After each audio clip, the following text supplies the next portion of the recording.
Hi everyone, this is Sudeshna from the Abundant Psyche, and you are listening to the Not So Corporate podcast. Here we talk about all of the not so corporate things we corporate entrepreneurs do within and outside our corporate lives. And today I wanted to talk about side hustles. Because if you don't know, the Abundant Psyche and the Not So Corporate podcast are a part of my side hustle. Well, I typically don't like the idea of calling it a side hustle because I typically am not in favor of hustling. But quite a lot of people call it a side hustle. So that's why I'm going to call it a side hustle, but you could call it a side gig. I wanted to touch upon this topic because we millennials, especially, seem to have a finger in every pie. We want multiple income sources. We want to follow our passion and make something out of nothing. One of the things that I always tend to say to anyone who comes to me for advice is, why is it that you want to start it? And there are a number of reasons why you might want to start a side hustle. One of the primary reasons could be that you want some quick money. And if that's the case, there are 1,000 ideas out there that you can go and really take off the internet and literally put it in practice tomorrow. I'm probably not the person you want to be talking to if you are in a need of urgent cash injection. That said, there are some really, really good websites where you can find like 1,000 odd business ideas that you can start tomorrow. But for me personally, it always starts with the why. Why is it that I want to be creating this? Because if I'm not sold on my why, I will not have enough motivation to be actually working on it during the lows of the business. And God, there will be lows in your business if you want to run one. Every entrepreneur, every CEO is known by their scars, not by their medals. What I would say is, for me personally, starting the side gig, starting the Abundant Psyche was basically following my passion for personal development. And I wanted to help others with it.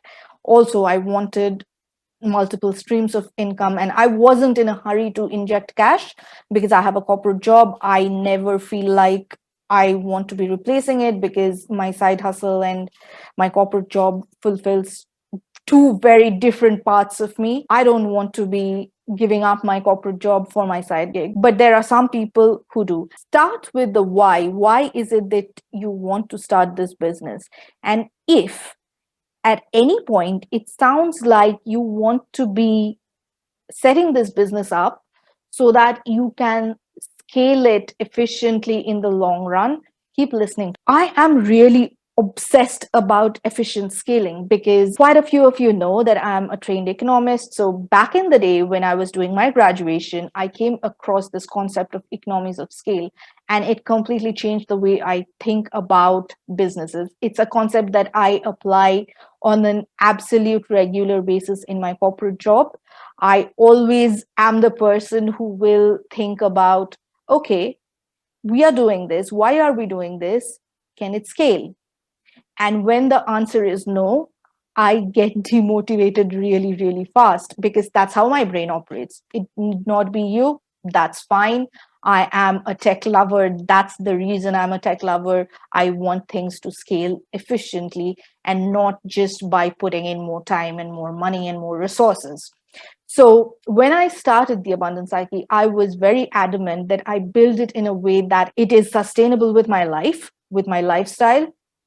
I can be quite unapologetic about who I'm being in the business, and also that it scales efficiently in the long run.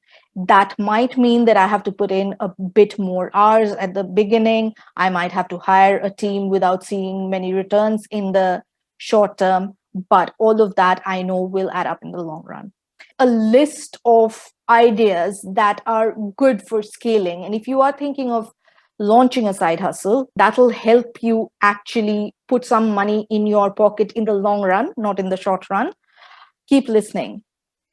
One of the best ideas, and the software as a service industry, the app development industry understands what I'm talking about. That's why they are the rage of this generation, is create software. When you are creating software, you are creating an app, It basically takes that much time to produce. It doesn't require any extra manpower or resources into producing it and scaling it for other businesses, for other people that you want to sell that app or software. Yeah, there might be technological things that you need to think through, like server space and all of that, but it's definitely not like physical products where if you have two people, you need two books or two pens or two laptops. Think of software as one of the best ways that you can build a sustainable, efficiently scalable business. Another one is the complete diametric opposite of that. If you are thinking, well, I'm not techie, I don't know how to code, can I not make a business scale? Actually, I have real good news for you. If you are an arty person, if you like to take photos, if you like to do some paintings, etc., what you can do is you can put a collection of your paintings up in a zip file somewhere, put a payment plan on top of it, market it.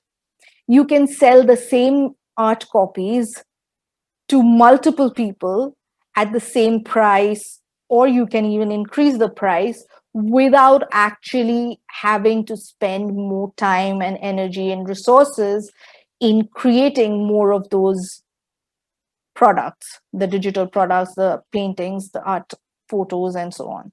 So that's a really, really scalable business as well. The third one is create content. This is what I'm doing with this podcast, the blog that resides on the Abundant Psyche, and I have a YouTube channel as well, which pretty much is the same thing that I'm talking here. But blogs, YouTube channels, and podcasts are the quickest way that you can build authority online. I mean, you can dance on TikTok, you can do Instagram posts, up to you. But what really remains as good footprint on the internet is good quality blogs and YouTube posts and podcasts, because I can dance on TikTok and, well, actually, I can't dance on TikTok and tell you the 50 ways you can make money online today. But if you wanted 5 scalable ideas that you can start today and you will reap benefits from 10 years from now, that's me. And that's where I want to be playing. And that is what I believe quality content is. And therefore, I think I need to invest the time and energy upfront into getting that to you. If I am dancing on TikTok and it's not really reaching you, it's not creating the impact that I wanted to create on you, then what's the point?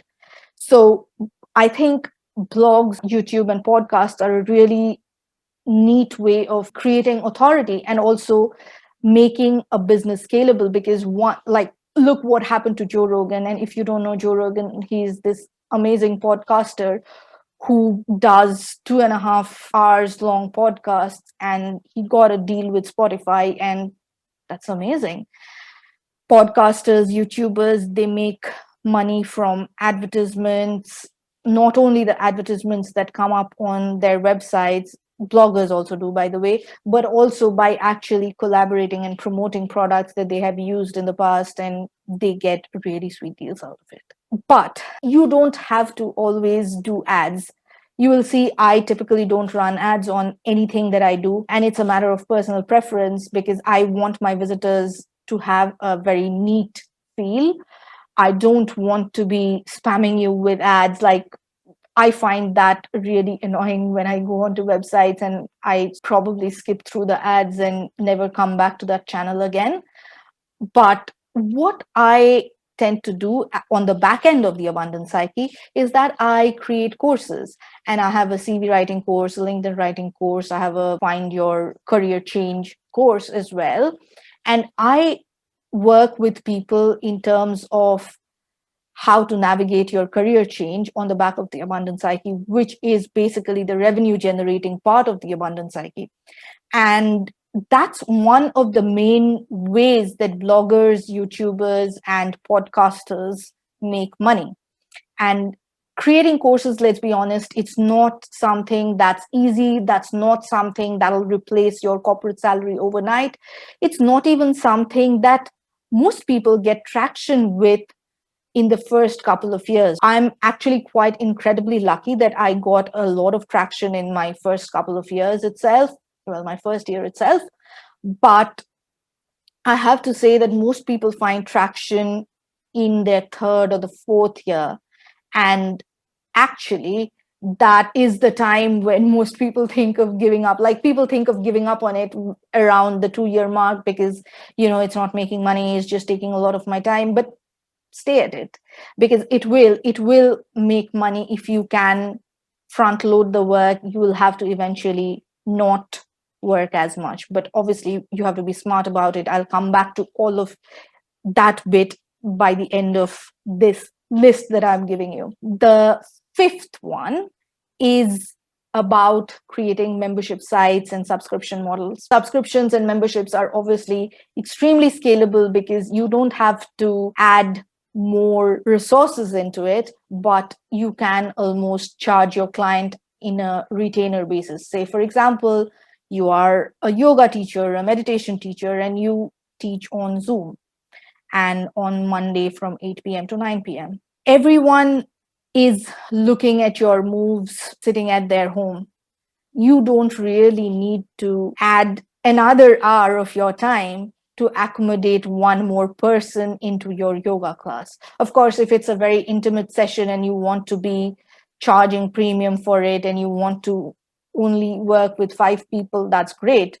But what I'm saying is, in the way that memberships and subscriptions are set up, they will create a recurring revenue stream for you, and they will ultimately create that scalable business offer, and you can raise your prices. I'm not going to talk too much about this other one, which is creating an income stream through investing, whether that be in property or in the stock market. But if you have quite a lot of capital sitting around, and if real estate is your thing, it's not mine, but if it is your thing, you could realistically put in your money, pay off your, buy all cash, rent it out to someone, just pay the maintenance charges, whatever maintenance it requires from time to time.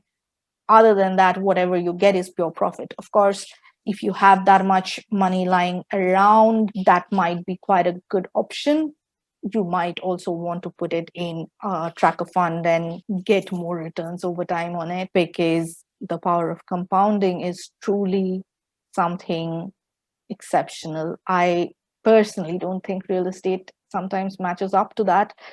But hey, I am not going to debate on real estate or stock markets, because both have their place. And what I would say is, if you have that much cash lying around, you should be thinking of diversifying rather than putting all your eggs in one basket. The wrapper around all of this, the scalable, efficient business models, is that you have to be extremely good at marketing. And I'm learning this as I'm going.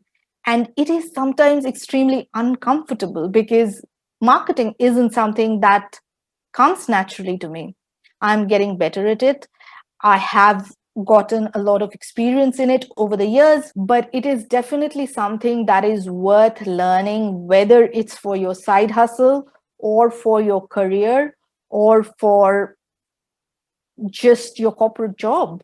Because marketing, like, if you can think like a marketing person, if you can get into your buyer's head with the messaging, if you really understand sales psychology, then whatever it is that you are selling, you become unstoppable. And quite a lot of people give up on courses or software or YouTube or stock photos that they have clicked but are not selling, because they can't crack that marketing piece. And in my opinion, marketing is the hardest thing that you'll do, but it is the most satisfying thing that you'll do, because it really helps you connect to your end user, to your client, to your customer. And that is a level of understanding and energy exchange like no other. When we do that, that automatically is a service. Good marketing is a service. Bad marketing is intrusive. And today I can honestly say that the more I study about marketing, the more excited I get, the more intrigued I get. And well, I am an economist, so I love all of the behavioral economics theories behind it. I like the psychology. I like all of how marketing actually nudges people to buy something. And when you can actually add something good to your client's life, that's great marketing. And most people feel really crap about marketing their own stuff because a lot of junk comes out, because a lot of self doubt comes out, a lot of lack of confidence comes out, a lot of insecurities come out. It's because we have to deal with our own stuff before we can actually be of service to others and say, hey, I have this great product and I really think it'll help you. And it's not about being the car salesman who tries to sell you anything. It's about really listening and understanding whether your product is the right product and whether you are a good fit. And if you are not, tell them that. There are my 5 scalable side gig ideas. If you are starting one today, let me know what sort of side gig you are trying to set up and why you are trying to set it up. I might be able to help you. If you are starting a side gig today, please drop me a note. Please write back to me because I genuinely love business. That's why I do what I do. And if you want a list of all of the scalable business ideas that I have been talking about, a list that is beyond the generic list of 5 that I just pointed out with my super strategic hat on. If you want the devil that is in the detail, go to the links down below. You'll find the checklist in there. And I'll see you the next time. Bye.